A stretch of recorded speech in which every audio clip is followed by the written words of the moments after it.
오늘 우리에게 주신 말씀은 하나님의 뜻을 이루는 기도라는 제목으로 말씀 나누겠습니다. 오늘 본문은 바벨론 왕 느부갓네살의 침입을 받아 멸망하게 될 시드기야 왕에 관한 예언입니다. 예레미야는 유다 왕가에게 유다 멸망에 대해서 많은 예언을 하였습니다. 이전 왕들은 그런 예레미야의 말을 중요하게 생각하지 않았습니다. 그리고 현재 왕인 시드기야 왕마저 하나님 말씀에 불순종하고 있습니다. 그러나 오늘 시드기야가 1절에 여호와께로부터 예레미야에게 말씀이 임하니라. 시드기야 왕이 말기야의 아들 바수울과 제사장 마아세야의 아들 스바냐를 예레미야에게 보내니라. 나라를 위해서 중보기도를 요청한 때는 이미 바벨론의 왕 느부갓네살에게 포위 공격을 받은 상황 속에 있었습니다. 오늘 본문의 내용들은 이전에는 앞으로 이렇게 될 것이다 하는 예언들이었지만 지금은 이미 그 상황들이 시작된 시점입니다. 어제 예레미야를 핍박했던 제사장 바수울과 이름이 같은 다른 바수울이 등장합니다. 하나님께서 주신 말씀들이 이전에는 현실로 드러나지 않았기 때문에 그렇게 깊이 생각하지 않았던 유다 사람들이 문제가 현실로 드러나자 비로소 기도의 자리에 나가기 시작한 것입니다. 우리도 기도를 할 때 보면 직접적으로 문제가 해결되지 않거나 아직 시기적으로 맞지 않아서 언제 될지 모르는 상황 가운데 있을 때 기도를 가볍게 생각하는 경우들이 있습니다. 그리고 지금 유다처럼 기도로 준비하라는 말씀을 매일 듣다가 정작 문제가 코앞에 왔을 때 기도를 시작하는 경우가 있습니다. 그래도 늦게나마 깨달아서 기도한다는 것은 좋은 것입니다. 그런데 기도하는 것도 중요하지만 더 중요한 것은 그 방향이 바로 가고 있냐는 것입니다. 하나님께서는 유대 백성들에게 기도를 촉구하는 것은 너희들이 지금 죄가 있어서 나와 관계가 멀어졌으니까 하나님 앞에서 관계를 회복하라는 것이었습니다. 그런데 지금 그들이 구하는 것은 무엇입니까? 2절을 보면 바벨론의 느부갓네살 왕이 우리를 치니 청컨대 너는 우리를 위하여 여호와께 간구하라. 여호와께서 혹시 그의 모든 기적으로 우리를 도와 행하시면 그가 우리를 떠나리라 하니 그들은 하나님께서 원하시는 기도를 한 것이 아니라 자신들의 상황에 당장 필요한 문제들을 갖고 중보 기도를 요청한 것입니다. 눈앞에 유다를 포위하고 있는 바벨론의 느부갓네살 왕이 하나님이 일하셔서 떠나게 해달라는 것입니다. 우리는 이 상황을 보면서 깨달을 수 있는 것 중에 하나는 하나님보다 우선했던 다른 우상들이 문제가 생겼을 때 일하고 있었냐는 것입니다.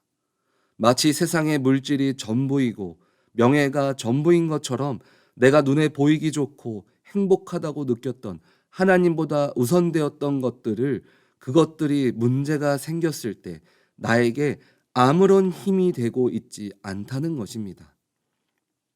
이 사건을 통해서 유다 백성들도 우리들도 오직 하나님만이 우리의 주인 되시며 모든 것의 주권자 되심을 확인할 수 있는 계기가 되었다는 것입니다. 주님은 연약한 우리들에게 여러 가지 사건을 통해서 출애굽을 한 이스라엘 2세들에게 마지막 설교를 했던 모세도 그리고 여호수아도 동일하게 외쳤던 오직 주님만이 나의 구주시라고 외쳤던 것처럼 예레미야 시대의 유대인들에게도 현재를 살아가는 우리들에게도 말씀해주고 계시는 것입니다. 오늘 본문을 통해서 비록 우리가 기도의 자리로 가는 것은 늦었지만 늦게 시작한 기도 가운데 중요한 세 가지를 함께 나누려고 합니다. 그 첫 번째가 분별력이 필요하다는 겁니다. 오늘 본문의 시드기야 왕은 예언들이 실제로 일어났을 때 그들에게 정말 필요한 기도는 무엇이었습니까? 당장 내 문제를 해결해 달라는 것입니까? 아니면 주님, 내가 죄인입니다. 인정하며 회개의 기도였을까요? 젠센 프랭클린이라는 사람이 쓴 인생을 결정하는 영적 분별력이라는 책을 보면 영적 분별력에 대해서 이야기하고 있습니다. 그 중에서 분별력을 여는 세 가지 열쇠라는 부분을 보면 첫 번째가 하나님을 기다리는 것입니다. 우리가 상황들을 아마 이럴 거야 하면서 상황을 끼워 맞춰가는 것이 아니라 주님과 기도로 교제하면서 기다릴 때 두 번, 세 번 동일한 말씀으로 확인될 때까지 기다리라는 것입니다. 두 번째는 위기에 처할수록 잘 들으라는 것입니다. 우리는 급박한 상황이 왔을 때 시간은 지나고 문제는 계속 흘러가고 있을 때 내 생각대로 주어진 환경에 판단해서 바로 그것을 위기를 대처하는 것이 아닙니다.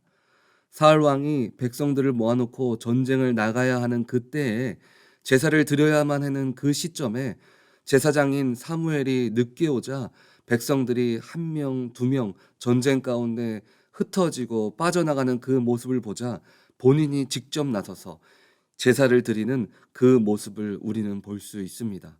그때 우리는 더 신중하게 분별력을 가져야 한다는 것입니다. 마지막 세 번째는 응답받을 때까지 구하라는 것입니다. 주님은 기도를 통해서 우리에게 말씀해 주십니다. 그런데 오늘 본문의 시드기야 왕은 어땠습니까? 하나님의 응답보다 내가 살 길을 위해서 내가 판단하고 분별해서 잘못된 것을 행동으로 옮겼습니다. 그 결과가 무엇입니까? 우리 생각에는 사랑의 하나님이니까, 나는 믿는 자니까 주님이 이루어 주시겠지, 해결해 주시겠지 생각할 수도 있지만 오히려 하나님의 심판을 명확하게 그들에게 다시 한번 확인하듯이 말씀해 주시는 그 이유는 무엇일까요? 그들의 기도의 방향이 잘못되었기 때문입니다. 기도의 중요한 두 번째는 기도의 방향을 잘 잡아야 한다는 것입니다. 기도는 하나님의 마음에 합한, 하나님이 원하시는 기도를 할 때 들으시고 이루어 주시는 것입니다. 기도는 빌립보서 3장 14절의 말씀처럼 표대를 향하여 그리스도 예수 안에서 하나님이 위에서 부르신 부름의 상을 위하여 달려가노라. 이 말은 우리가 올바른 목적지에 도착했을 때 상을 받을 것이라는 것입니다. 그 상을 누가 주시냐면 바로 하나님께서 그리스도를 통하여 우리에게 주십니다. 물론 예수님이 가르쳐 주신 주기도문을 보면 능히 우리의 필요를 위해서 구할 수 있습니다. 하지만 모든 것이 다 그런 것은 아닙니다. 하나님께서 이스라엘 백성들에게 진정 원하는 것은 무엇입니까? 나라가 멸망하지 않게 중보하는 것이었습니까? 하나님이 원하는 기도는 하나님과의 관계 회복이었습니다. 잘못된 방향으로 기도한 유대인들에게 주님이 뭐라고 말씀하십니까? 10절을 보면 여호와의 말씀이니라 내가 나의 얼굴을 이 성읍으로 향함은 복을 내리기 위함이 아니요 화를 내리기 위함이라. 이 성읍이 바벨론 왕의 손에 넘김이 될 것이요 그는 그것을 불사르리랴.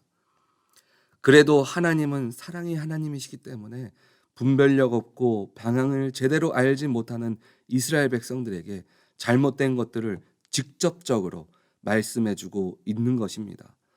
그렇다면 이런 상황 가운데 우리에게 필요한 것은 무엇입니까? 기도의 중요한 마지막 세 번째는 돌아설 줄 알아야 합니다. 내가 기도가 주님이 기뻐 받으시는 것인지 분별한 후에 주님이 원하시는 방향을 잘 잡고 우리가 해야 할 것은 잘못된 기도에서 바른 기도로, 올바른 기도로 돌아설 수 있어야 합니다. 현재 기도의 응답이 늦어지십니까?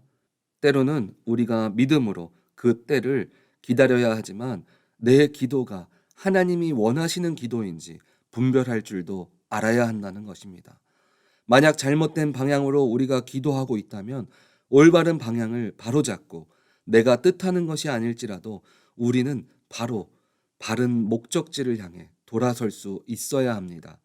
비록 내가 기도의 때를 늦었다 할지라도 오늘 나눈 이 세 가지를 점검하며 기도한다면 주님은 분명 우리의 기도를 들으시고 우리에게 맞는 최고의 것으로 인도하시며 이루어 주실 줄 믿습니다.